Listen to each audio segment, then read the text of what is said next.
Larry Fink is concerned that ordinary American citizens, as he just said, will use $3,000 drones to destroy these billion-dollar investments. Why would he be worried about that?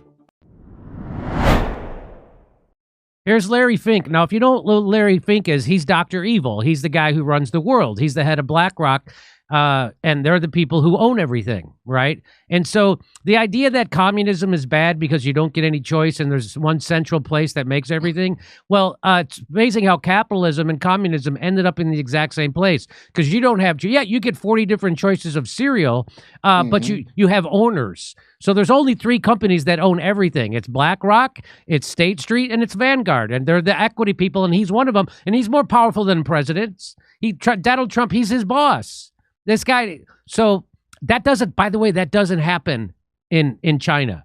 China, the billionaire capitalists are not above the politicians. In America, the billionaire capitalists are above the politicians. In China, that doesn't happen. They have capitalism, but they don't have mass immigration. But they have, but the government is above them, and they put their billionaire. That's not. It's the exact opposite here.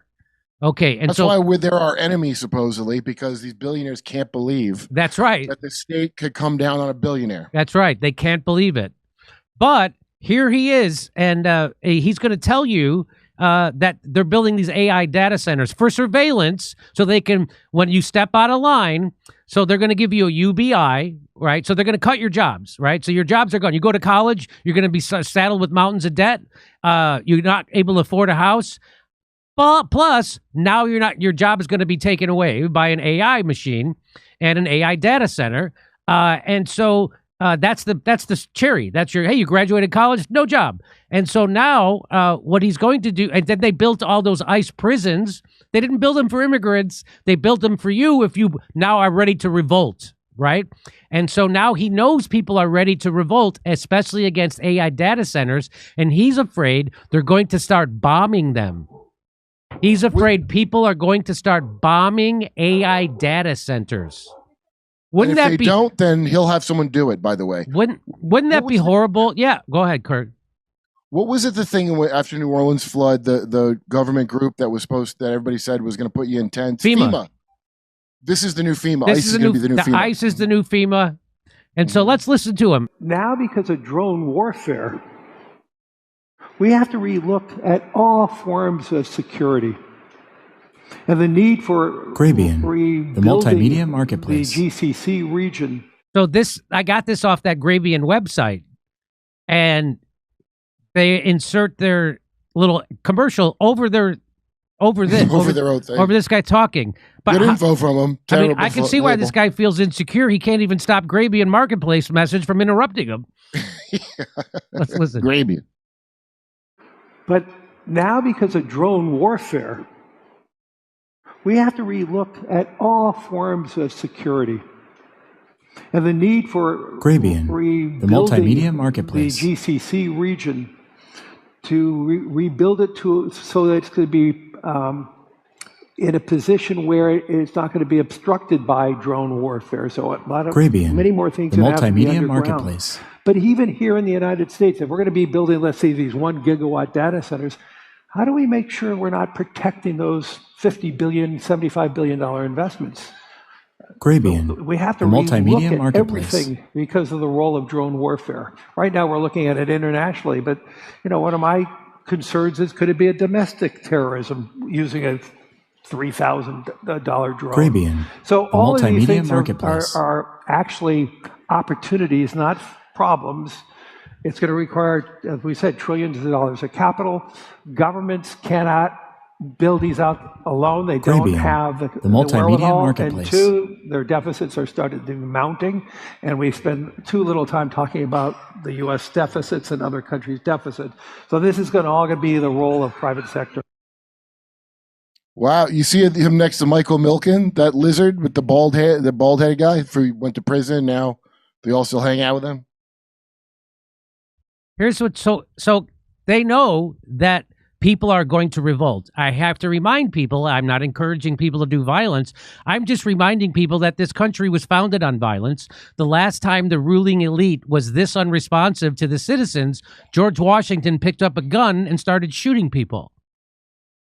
Yeah, you could shut the whole thing down just not participating, by the way, with zero violence. That's everybody could all do that. And now he knows that spirit is in America. It's an American spirit of freedom. Don't tread on me. Why we have the Second Amendment. He knows this, and he's afraid of it. And that's what that tells you right there. Oh, my God, people are going to start droning him. Thank God Trump put $80 billion, not into your life, giving you high-speed rail or healthcare you could afford or schools or parks or anything nice that'll help you about it. Or infrastructure. No, he built $80 billion into prisons because he knows people are going to start revolting, just like that guy who actually is Trump's boss. He knows this. Here's what Tucker Carlson has to say about it. But consider the concern. So if you're rolling out what they're telling you, and clearly they believe, is the single greatest technological change in the history of human life on this planet, it's the biggest thing that's ever happened, ever, then you think one of your main concerns would be, well, does this change the relationship of the powerless to the powerful, the relationship of the citizen to the state, for example? One of your concerns would be, how do we do this and bring about the prosperity that it promises without totally eliminating human rights, making people slaves? Because we're against slavery, right? Aren't we against slavery? We were. How do we do that? But that doesn't seem to be Larry Fink's main concern. His main concern is, how do we protect our investment, this infrastructure, these buildings, these data centers? Someone could drone them. Someone could drone them. Now, who? Foreign actors, Hezbollah, Hamas? No, just people. Larry Fink is concerned that ordinary American citizens, as he just said, will use $3,000 drones to destroy these billion-dollar investments. Why would he be worried about that? We've had electricity for over 100 years. There are 11,000 power plants in the United States. People don't bomb them. And you want to see how people really feel about data centers? False. All of this is false. Then why won't they let people talk? Why won't they let us ask questions? It's false. Yes. This is not real information. And we sit here like it's okay. It's a charade. It's a charade. It's false.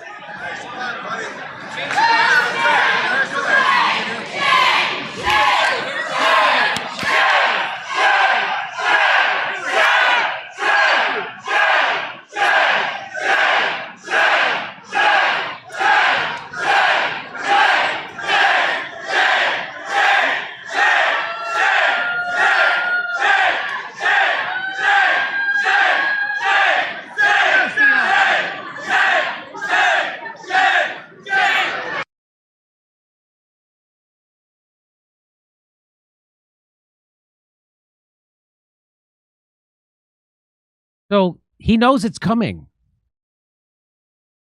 He knows it's coming.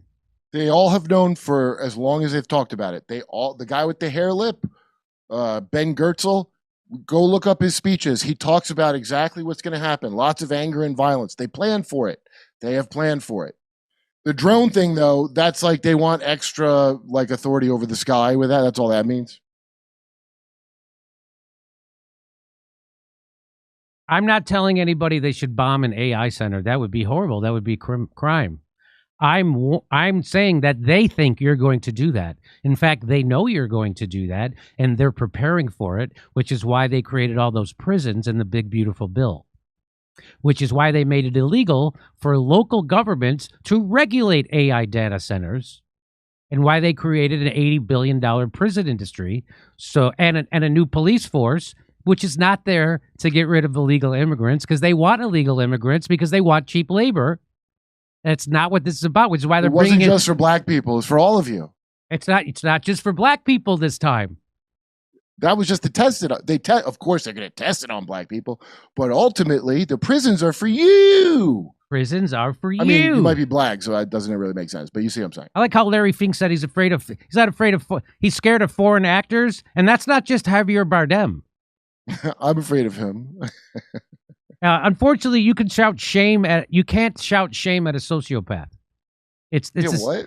Because they were shouting shame at those He'll people. get revenge on all of them. You can't shout sooner or shame later. at a sociopath. It's the same thing as shouting at a cat when they piss on your rug.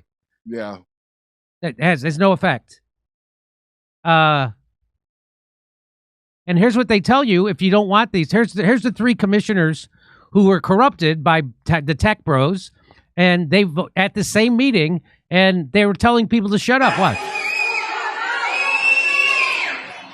For hell's sakes, grow up. For hell's sakes, grow up, he says. Yeah. Grow that's up not and an expression. Take That's it. not that is not a local expression. That is a Freudian slip. For hell's sake, grow up. That just bubbled right out of that guy. Where? For the sake of hell, be mature. Hell on earth where you live now. for the hellscape that we've created in the United States. For that sake, be mature. And it should be the kind of mature that makes some lazy, insanely lucky corporate toady happy. That's the kind of maturity he's looking for. Hey, what happens if he says, for heaven's sake? Does he just get struck by lightning and burst into flames if he says, for heaven's sake? I bet everybody would like to see that happen.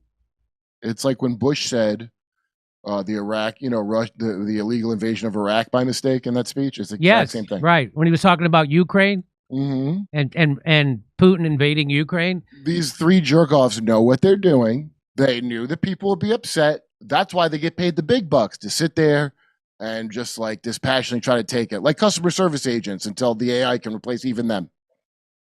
Where'd you send it, Steph? To both of your emails. Okay. All right. If you like, I got jokes about this. Believe me, I got jokes. For hell's sake. Come see me. For hell's sake. I've got jokes. Come see me in Atlanta at Helium Comedy Club this Saturday. Then I'll see you in Raleigh the next day. And then I'll see you in Spokane, Tacoma, Levittown, New York, Rosemont, Illinois in September, and then downtown Chicago in September also. Go to jimmydore.com for a link for tickets.